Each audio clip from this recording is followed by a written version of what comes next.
नमस्कार दोस्तों, daily market analysis में आप सभी का एक बार फिर से स्वागत है। सबसे पहले हम बात करेंगे इंट्राडे की, यानी आज निफ्टी ने इंट्राडे में किस तरह से ट्रेड की। आपके सामने 5 मिनट का चार्ट है। आप देखिए कि किस टाइप का बाजार है। पहले नीचे ऊपर, नीचे ऊपर, नीचे ऊपर, नीचे ऊपर और लास्ट में ऊपर। अब यहाँ पर अगर मैं ये चीज कमेंट करूं कि नहीं, आज जो है वोलेटिलिटी बहुत हाई थी, यहाँ पर जिसने रेंज सेल की होगी, ठीक है, तो 100 से 100 के बीच में उसने थोड़ा बहुत प्रॉफिट बनाया हो तो बनाया हो, नहीं तो यहाँ पर प्रॉफिट बनाना बहुत ही मुश्किल है। तो लोग क्या करेंगे मालूम है? कमेंट्स में जाके देखिएगा, नहीं सर ये आज आईसीटी के हिसाब से बहुत बढ़िया चला, आज फलाना मूविंग एवरेज के हिसाब से बहुत बढ़िया चला, आज बॉलिंजर बैंड के हिसाब से बहुत बढ़िया चला। जाहिर बात है, किसी ने प्रॉफिट बनाया होगा तो वो तो अपने आप को डिफेंड करेगा, लेकिन अगर आपने प्रॉफिट बनाया है तो मैं आपको सबसे पहले इस कैटेगरी में रखूंगा, you are just lucky. Second रखूंगा, यू आर ए ग्रेट तुक्केबाज, आप बहुत बढ़िया तुक्केबाज हैं। सबसे मोस्ट इंपॉर्टेंट, ठीक है, कि आप बहुत ही ज्यादा एक्सपीरियंस्ड है ना, और वेल मैनेजमेंट ट्रेडर हैं। ठीक है, समझिएगा बात को। कैटेगरी की आप खुद चूज कर लीजिए आप किस में हैं। अगर आपने प्रॉफिट बनाया तो आप किस कैटेगरी में, क्योंकि अगर आप इस वॉलेटिलिटी को ओवरकम कर लेते हैं, आप दुनिया में किसी भी बाजार को ओवरकम कर लेंगे, लेकिन ये बहुत हार्ड टू हैंडल है। अगर मैं अपनी बात करूं तो मैं यहाँ पर बस ब्रेक इवन से थोड़ा बहुत ऊपर हूं, यानी कोई प्रॉफिट ना कोई लॉस। अब ऐसा होता क्यों है, इस तरह की बाजार आती क्यों है? तो ये बाजार आपको हमेशा देखने को मिलेगी। कभी भी अगर आप ध्यान दें, इंडिया विक्स में मैंने आपको एक रेंज बताई थी, अगर आपको याद हो, 9 से 12, 12 से 20 और उसके बाद एक्सट्रीम लेवल। तो कभी भी इंडिया विक्स क्या होगा, जब इस लेवल पे आएगा ना तो वो ऊपर जाएगा। अगर ऊपर गया है तो वो ऊपर से नीचे आएगा, जैसे क्लॉक घूमती है ना इस डायरेक्शन में, इसी तरीके से इंडिया विक्स भी ट्रेड करती है। इंडिया विक्स आपको सिर्फ ये बताती है कि वोलेटिलिटी लो कहाँ है और हाई कब होगी। जब लो से हाई की तरफ जाएगा, ठीक है, विक्स, तो आपको वोलेटिलिटी हाई मिलेगी। कुछ इस तरह की बाजार होगी, इसमें आईसीटी का कोई रोल नहीं है। ठीक है, आपने ट्रेड किया हो, प्रॉफिट बनाया हो, वो अलग बात है, लेकिन इससे आईसीटी का कोई मतलब नहीं है। जब आप ये समझते हो कि किस बाजार में आप ट्रेड कर रहे हो, तो आपका XYZ कोई भी लेवल काम करेगा। लेकिन अगर आप ये नहीं समझते कि किस बाजार में आप ट्रेड कर रहे हैं, तो ना आईसीटी काम करेगा, ना ब्रेकआउट्स काम करेंगे, ना कोई ही इंडिकेटर काम करेगा। कल भी मैंने आपको सेम चीज एक्सप्लेन की थी कि जब भी विक्स लो से हाई जाए तो वहां पर आपको ये समझना है कि वोलेटिलिटी हाई है और बाजार हिल सकता है। एक साइड में नहीं, बाजार दोनों ही साइड में हिलेगा, और इसी वजह से यहाँ पर अच्छे रिवर्सल ट्रेड्स प्लान होते हैं।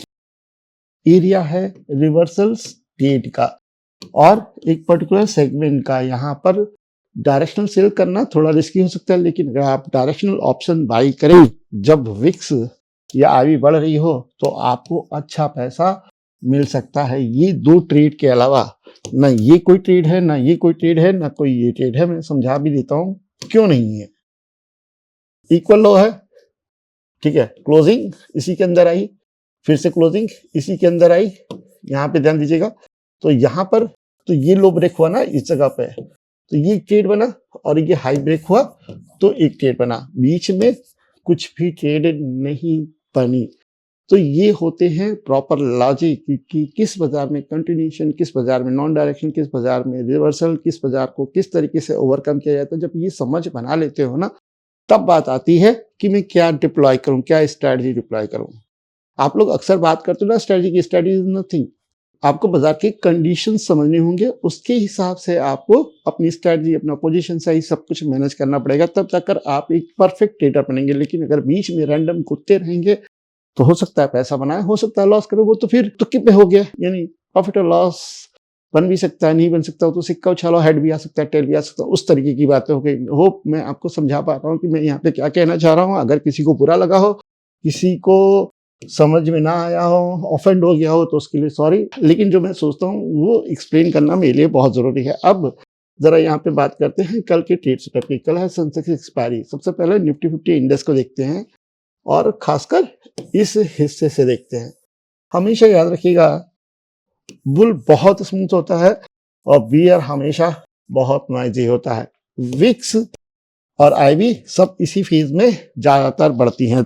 हाँ, अगर लेवल्स की बात कर लूं मैं, तो लेवल्स आपका बनता है 26,187। आप थोड़ा सा इसको इस तरीके से रख सकते हैं, 26,200 कल का ही लेवल है, और डाउन साइड में है 26,000 आपका 26,080 के नीचे शॉर्ट बनेगा। ठीक है, ये चीज ध्यान रखिएगा।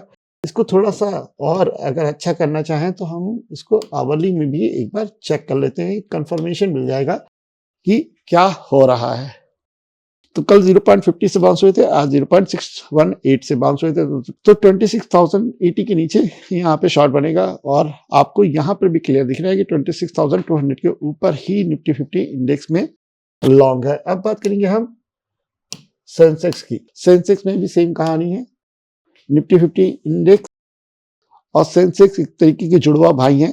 आप ये चीज ध्यान रखो, ये ब्रेकआउट और उससे पहले का स्विंग हाई दिखाई दे रहा है, लेवल है 85,120 और डाउन साइड में आप इस लेवल को ध्यान करके रखो।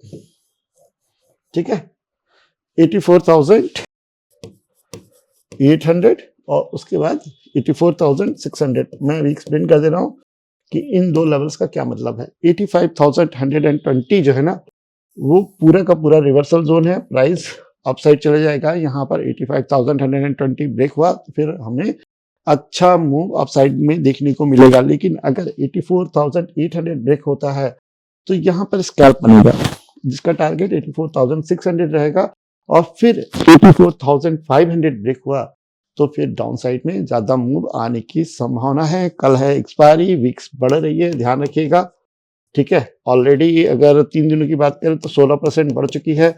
अगर कल कहीं पे भी विक्स शांत हुई तो जितने भी प्रीमियम्स हैं ऑप्शंस के, वो क्या होंगे, बहुत तेजी से मेल्ट होंगे। यानी कल बहुत ही एक तरीके से कहते हैं दुविधा भरी सिचुएशन है, बढ़ेगी कि घटेगी। आईवी बढ़ेगी तो वोलेटिलिटी बढ़ेगी, लेकिन हल्का सा भी आईवी शांत भी रही ना तो प्रीमियम बहुत तेजी से मेल्ट होंगे। तो शुरुआत का आधा घंटा आपको सिर्फ ये दिखना है कि क्या उठापटक है या नहीं। अगर उठापटक नहीं है तो बहुत ध्यान से और बहुत सोच के एक पर्टिकुलर सेगमेंट में ही ट्रेड करने की कोशिश करेगा। तो ये थी मेरी एनालिसिस, होप आप इसे पसंद करेंगे। अगर पसंद आए तो लाइक करेंगे, शेयर करेंगे, सब्सक्राइब करेंगे। अगर कोई क्वेश्चन हो तो कमेंट में जरूर पूछें। तब तक के लिए नमस्कार, मिलते हैं नेक्स्ट वीडियो में। Thank you.